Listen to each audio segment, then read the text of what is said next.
Let's go.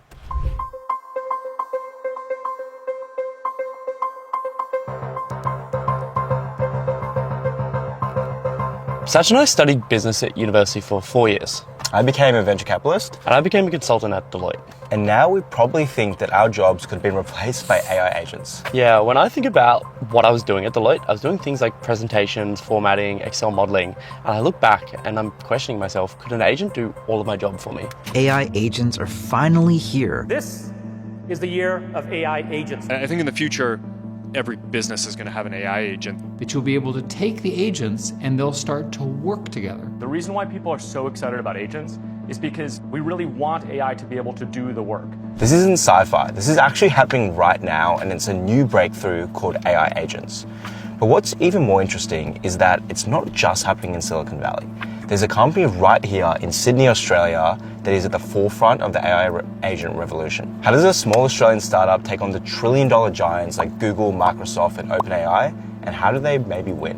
What we're talking about is the rise of AI agents. Are they going to replace you or are they going to augment you? Everyone for the past 2, 3, 4 years has been talking a lot more about AI. We're going to launch our first agent. AI is going to affect every country, everybody in the world. The opportunity for agents is gigantic. What if we told you that the next coworker you're on board doesn't need to sleep, doesn't need to eat, and is working 24/7? And it might literally be better at your job than you are. And this is not a movie plot, this is real, it's happening right now. So we went to the team that are building these agents, not just in theory, but in production right here, right now. And the number one question we had to ask first is a simple question: what actually is an AI agent?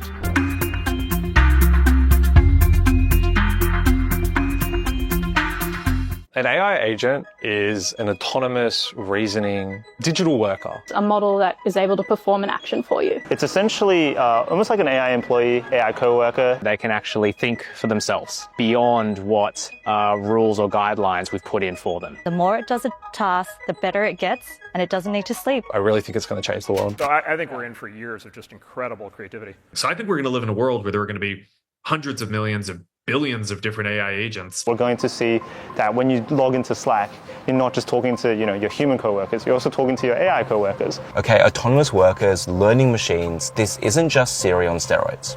And these things are really, really powerful. So how did AI agents go from theory to making headlines? Well, it all started with this thing called LangChain, and quite quickly it went really, really viral. AI agent narrative really started to take off in early 2023. I think when LangChain came out, where people were like, oh, okay, we can chain these LLMs together, maybe have them use tools, and that can deliver some really interesting features. It took Twitter by storm. So everyone was trying to build these AI chains that could help you order a pizza, could help you do really deep research. Already beginning to happen is text to action. And what that is write me a piece of software to do something, right? You just say it. I mean, can you imagine having programmers that actually do what you say you want? And it does it 24 hours a day. It learns like a human being would learn. These systems will get powerful enough that you'll be able to take the agents and they'll start to work together, right? So your agent and my agent and her agent and his agent will all combine to solve a new problem.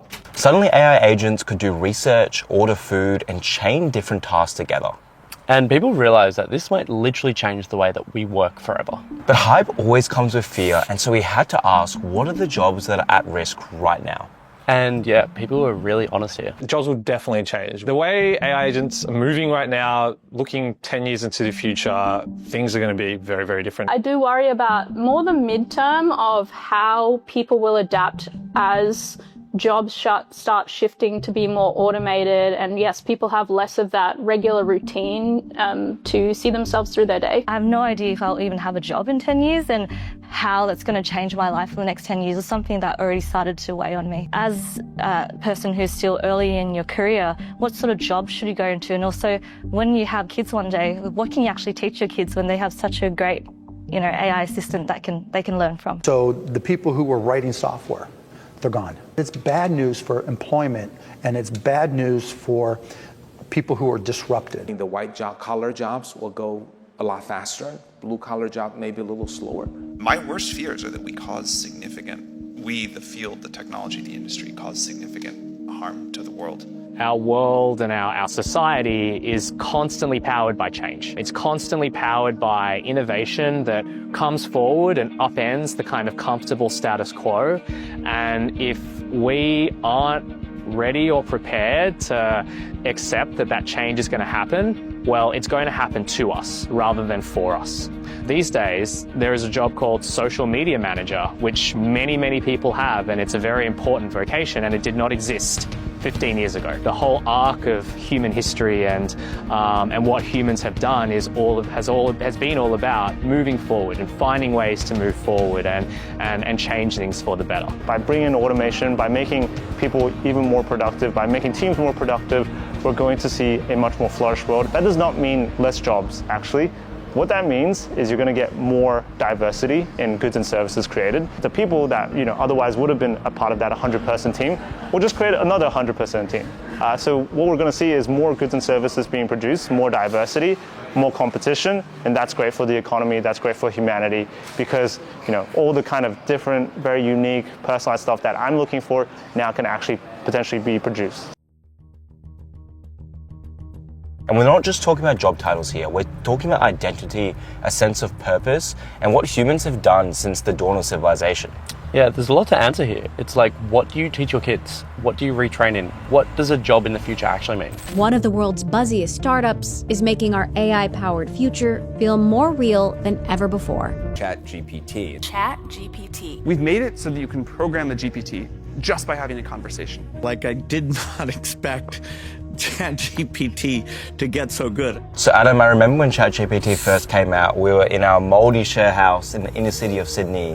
What were your first kind of reactions when you first played around with it? Yeah, I think it was definitely a mix of excitement and fear. The excitement because I could do my job so much quicker, just like the basic things about research, 10x your job. And there's sort of fear because eventually you start using AI so much. And it's like, if your boss realizes you're using AI for 90% of your job, then it's like, are you replaceable? Are you gonna ever have a job in that industry? ChatGPT being released in 2022 was a pretty crazy moment here at Relevance because that was probably the first crack into the mainstream where people started to really come to us and show a lot of interest in the various things we're working on. We've been working on this for a few years now, hoping that the market will recognize the need for a technology and solution like this. Everyone started knocking on our door. They had what I called at the time this existential AI crisis where they were like, we need AI in our company, tell us how. How do we scale the things that we do today for the future with this new wave of technology? And we kind of just had this moment where we realized we needed to go to San Francisco and figure out what was going on. I remember the day really clearly. We were all in a room in San Francisco. We were doing the classic founder thing, just three of us in there, stressed, coding, building prototypes, trying to figure out what our technology should really be used for. And I remember Jacky tapping me and Dan on the shoulder, and he said, guys, I've figured it out. We realized, okay, we need to pretty much, pivot as hard as we can, burn the ships, and really just focus on this as much as possible. I know the market is saying AI agents is a fad, AI agents doesn't work, etc. This is all just like a demo, but if you kind of think about it more from a first principle lens, and you think about like how tools are much more of the supporting act for agents, and how as you make tools better and how LLMs get better, agents will just naturally get better. We predicted that enterprise productivity is going to rely on agents, and that subject matter experts are going to be the crucial piece in making sure that agents can produce value. Relevance enables organizations to deliver on that with an AI workforce. I remember rolling over and he showed us the first prototype of an agent using some of the tooling on our platform. It was pretty simple, but straight away I realized, oh, this is it. When people ask us questions like how are you going to go up against like the giants, like the Googles, the OpenAIs, the Microsofts, etc. At the end of the day, we also just say, come at us. So yeah, we're not fearless in terms of like competing against this space because we're so passionate about it, and we're very much all have a winning mentality. I really like to win, so I want us to make sure that we can win, and I believe we can win. Whether you're starting and scaling your company's security programs, demonstrating top-notch security practices, and establishing trust is now more important than ever. Vanta automates compliance for global frameworks like ISO 27001 and SOC 2, and the latest Australian frameworks like CPS 234 and Essential 8, saving you time and money while helping you build trust with your customers. Over 8,000 global companies like Atlassian, FireAnt, Handle, and Tactic.io use Vanta to manage risk and prove security in real time. Our audience gets a special offer of $1,000 off Vanta at vanta.com.au/Sachin and Adam.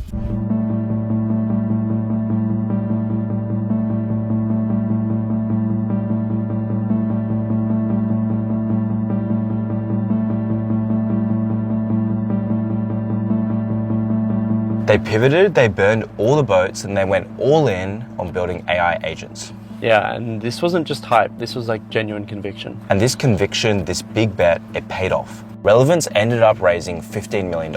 And this wasn't to build some minor tool, but this was to build the world's first workforce of AI agents. So then we raised our Series A, around $15 million. And what was so great about that moment is that we all suddenly had this really specific conviction, and it was so clearly the right time to double down on that, to scale it, and we've been on that journey ever since. We led this Series A round in 2023. Our hope at that time, and still is our hope now, is that we thought that Relevance one day would build the biggest repository of AI tools and agents built by domain experts. But the second that Relevance AI stepped on the gas, so did everyone else. Yeah, the market became noisy and the race was well and truly on. Amazon investing in another $4 billion in Anthropic. Microsoft is now OpenAI's main commercial partner. I'm super proud and excited to announce the launch of the Gemini era. Siri can tap into ChatGPT's expertise when it might be helpful for you. So they built Bosch, an AI sales agent.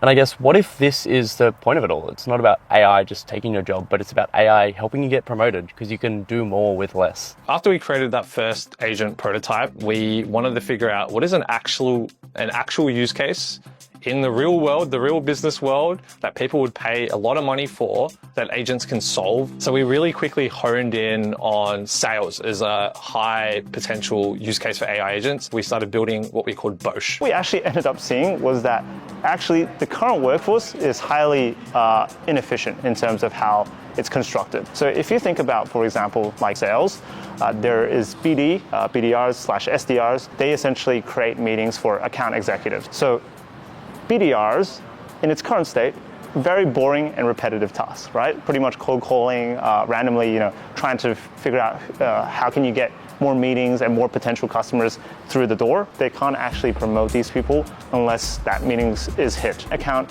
executive, much more exciting role, where you're actually talking to customers directly, talking about their problems. Turns out, if you actually help automate a lot of the BD role, you don't actually just, displace a whole bunch of people, right? You actually allow them the opportunity to be promoted to account executive and actually also open up more work that needs to be done. Right now, there's 20, 30 vertical agent companies building sales agents, but literally we might have been the first people in the world to start that process. And by 2024, agents had gone well and truly global and viral.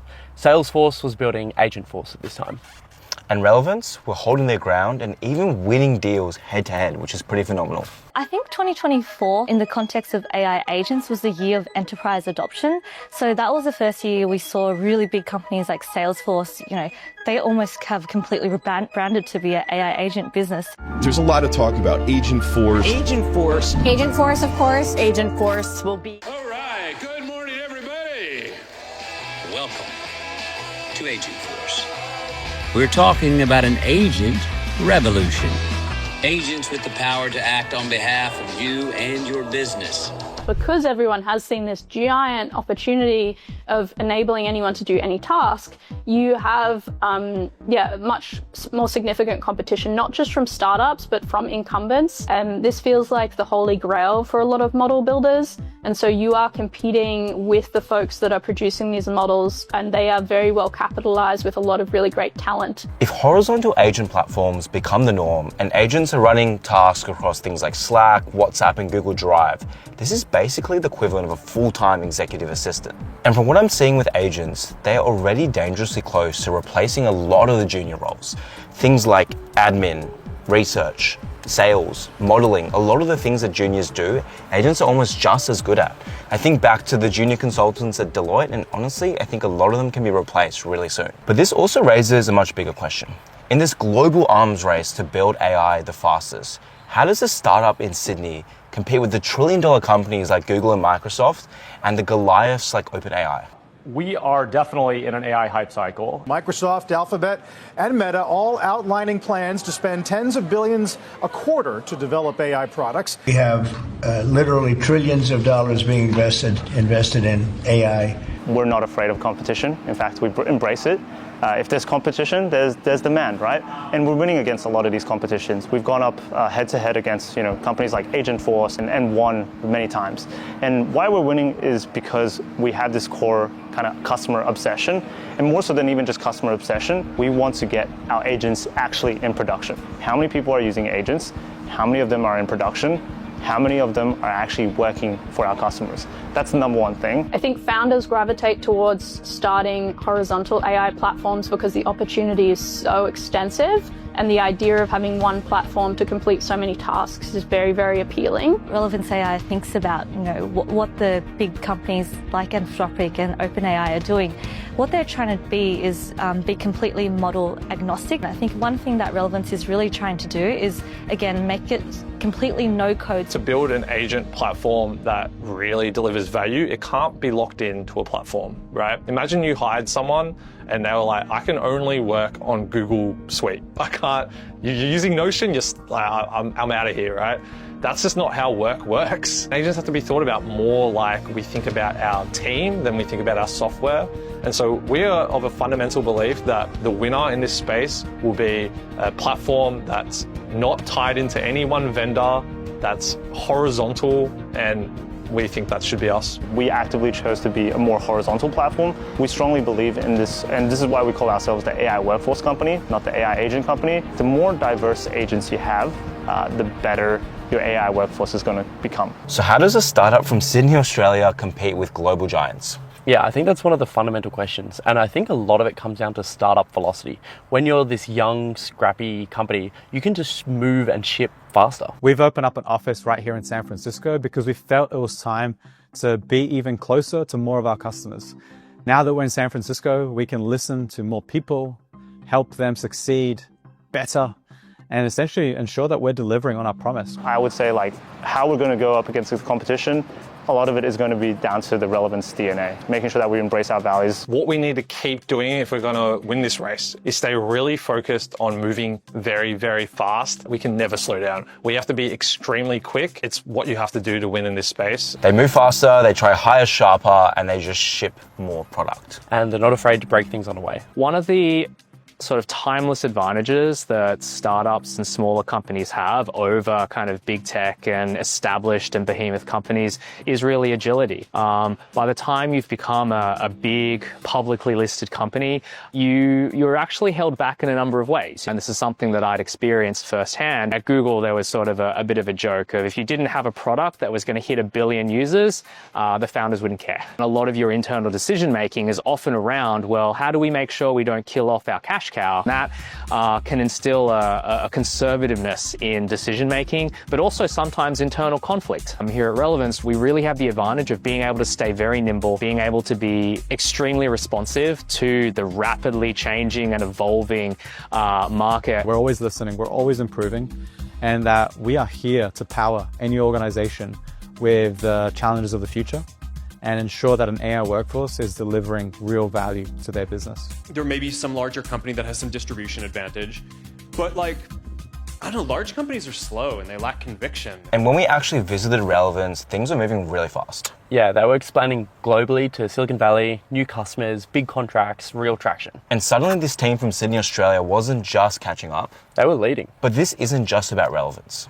This is about how we fundamentally work, live, and adapt together with AI. We think that enterprises in some way are adopting AI agents much quicker than we've expected. I hope that Relevance becomes $1 billion company and beyond. And I think it would be incredible for the Aussie ecosystem. So the Aussie ecosystem has been punching above its weight for a long time now, especially in SaaS. There's so much to be excited about, but if I think about what anxiety I have going forward, I think there's a lot of question marks over, what does AGI mean? What are OpenAI hiding? What's the next Anthropic release? I'm really proud of the fact that Relevance AI is based out of Sydney. Particularly builders in the AI space is honestly just as good as it is in SF, maybe slightly smaller, but the density of talent is insane here, and I really believe that there can be many big success stories out of Sydney in this AI space, and obviously I believe Relevance is going to be one of those. I think what makes me excited about Relevance AI is spending time with the founders. I think they're not only very energized, but just very sharp and bright. It's more about, for me, the talent and excitement around the talent. And I've also really loved using their platform. I used it when I worked at SquarePeg for a bunch of kind of automations, and yeah, I think they've built a really interesting product. Whether you're building a company or a student or just curious, this stuff matters for everyone. Because agents aren't coming for your job, but they're coming to change it. And this stuff has happened before. The internet rapidly restructured the workforce, and AI is going to do the same thing. If you're curious about where AI goes next, follow along. And if you're building something crazy, you know where to find us. See you in the next one.